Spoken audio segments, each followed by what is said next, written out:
The government destroyed the economy to save us from COVID. One guy stood against him, Tucker Carlson, and it probably got him fired when he said lockdowns don't work.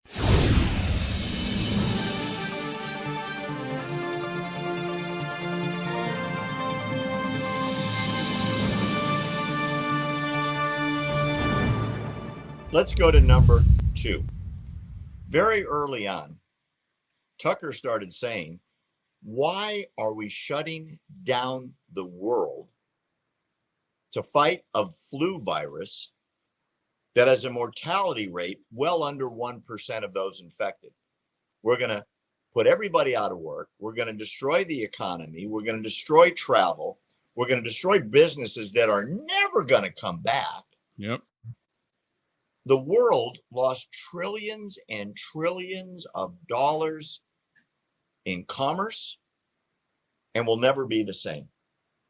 He said, this is a quote from May 2020, an enormous percentage of coronavirus infections produce mild symptoms or no symptoms at all. They're asymptomatic, meaning you could have it and you don't even know it.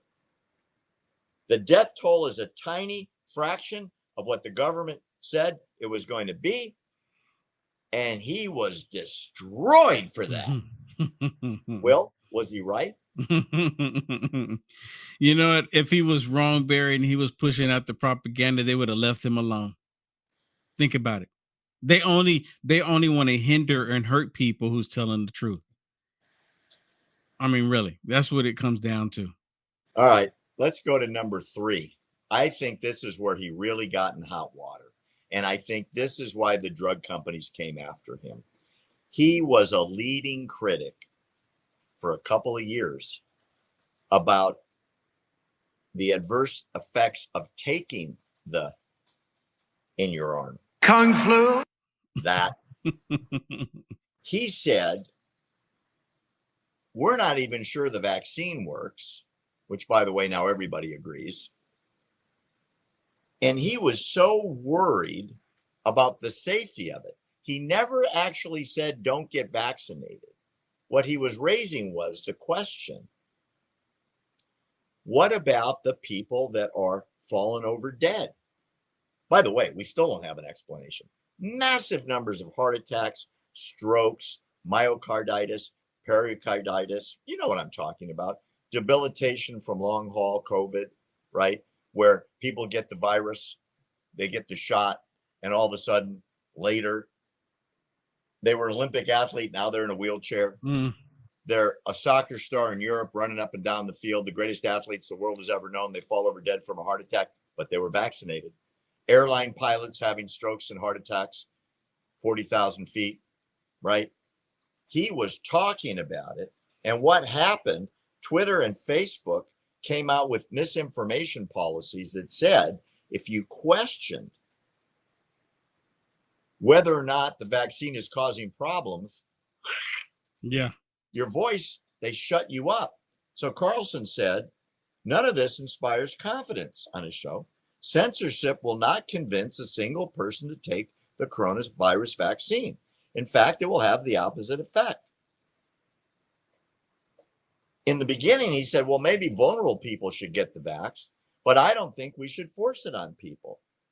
And he said, and this is an important quote, in January 2022, he said, I thought that American physicians agreed that compulsory medical care was unethical, it was immoral, and it could never be imposed on anyone.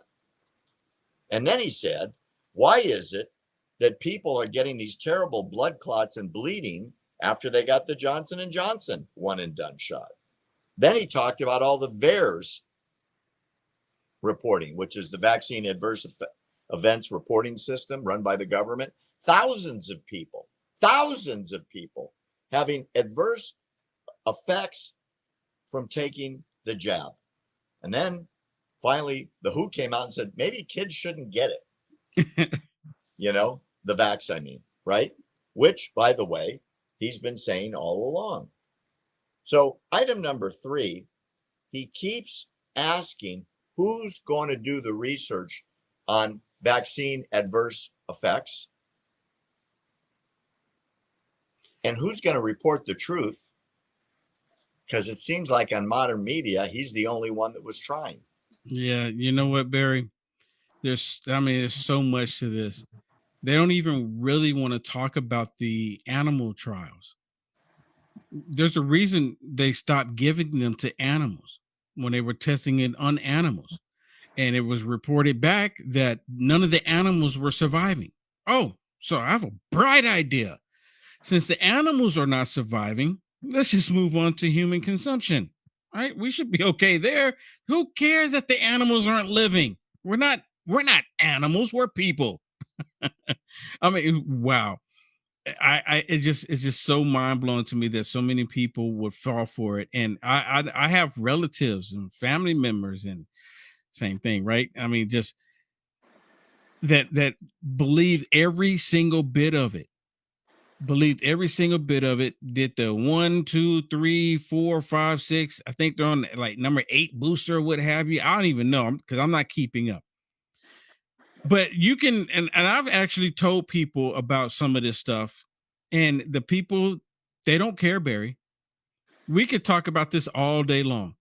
The people that do care, the people that do get it, they're like, yes, I agree with you. I agree with you. But there's a vast majority of the people in this country that have been manipulated on such a scale that no matter what proof you show them, Barry, they will reject it. Even the studies. I mean, you just mentioned it where the WHO came and said, yeah, we shouldn't be giving this to kids. And they don't care. Give it to the kids. Give it to the kids. Give it to them. We don't care what the WHO is saying now. We just want to go with the first agenda. And personally, I think all this has to do with the WEF, the World Economic Forum, wanting to tear down the economies of the world and to possibly remove some of the population. Well, that's just, let me be clear about that. That's my opinion based on what they've been saying, what they've been doing. Is that the ultimate goal? I don't work with them, but it really looks that way. Well, let me tell you something. This might be the last straw on this same issue. Before he left Fox, not by his choice, he brought on Robert Kennedy. We just talked about that. Here's the confluence of our first story and our second story. Mm-hmm. Robert Kennedy came on and said, COVID vaccines don't prevent you from getting COVID and don't prevent you from transmitting COVID and may have potentially bad side effects. Strike 1, strike 2, strike 3. Tucker gave him a platform on the biggest news show on television. Yeah. That might have been the last straw. Yeah, I think that's probably part of it, with the number of other things. Because, they always try to say that Tucker was racist. And he's never said anything that was racist. Even the racist rhetoric that they said he was saying, like the replacement theory. And I wouldn't listen to what Tucker said. And that's not anything close to what he was saying. He wasn't being racist. He was just saying there's bringing a lot of people in. But you know what's into the country? You know what, Barry? The one thing that they're actually pushing, and there's a movement that they're pushing right now, is that they want to force people who have not received the Kung flu. They want to force people to get it. There's actually a movement right now to force people. So because they're saying that even though we are protected, I don't want you to get on the same train, the same bus, the same plane, the same building as me because you're not. And I still see, this is how mixed up and their minds are and how they're so confused and so lost. But you have the protection. If you have the protection, then why would you care? Why would you care? You're protected.